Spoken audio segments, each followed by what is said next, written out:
Bonjour à tous. Donc aujourd'hui, petite vidéo sur le raccourci Shift Alt. Le fameux raccourci qui sert à, vous voyez en bas à droite, changer le layout anglais, français ou même si vous en avez d'autres.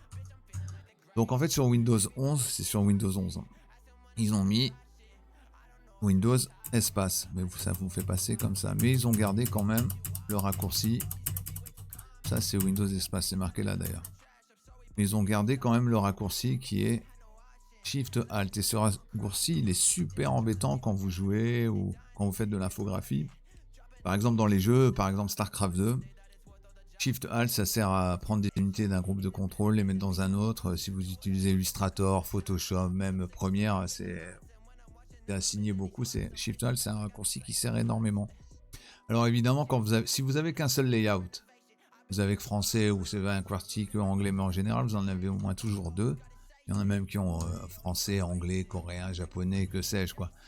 Et que vous êtes soit en train de jouer et que vous faites Shift Alt et votre clavier passe de français à anglais ou français à japonais ou coréen. Et pareil, vous êtes en train de faire de la photographie sur Illustrator ou quoi que ce soit. Et pareil, vous utilisez Shift Alt.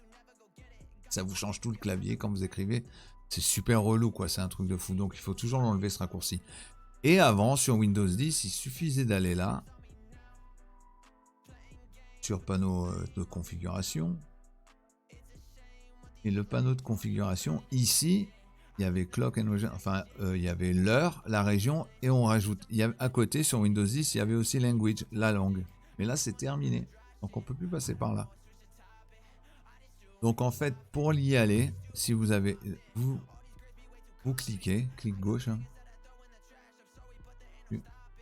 Vous allez dans More Keyboard Setting, plus de réglages du clavier.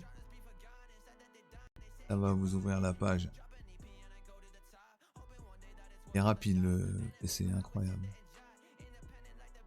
J'ai pas cliqué, j'ai cliqué. Ah voilà. Ok, ça vous amène la réglage.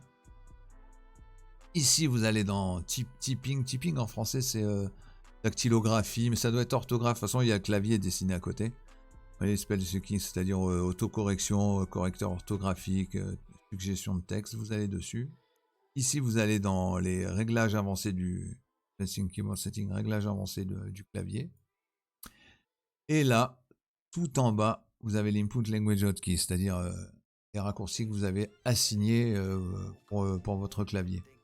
Vous allez dessus. Et ici, le voilà. Donc moi, je l'ai gardé pour vous, mais normalement, je l'enlève.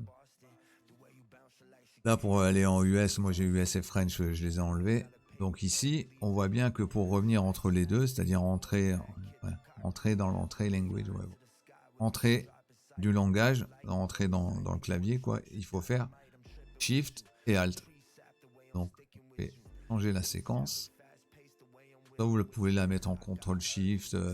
Il y a aussi pareil pour le layout, si vous avez d'autres layouts sur votre clavier. Donc on va pas l'assigner. OK. Appliquer. OK. Et voilà. Donc là, il y a toujours celui-là. Bon, celui-là, Windows espace. Il n'y a jamais Windows espace seulement pour ça. Et Shift Alt. Voilà, il a disparu.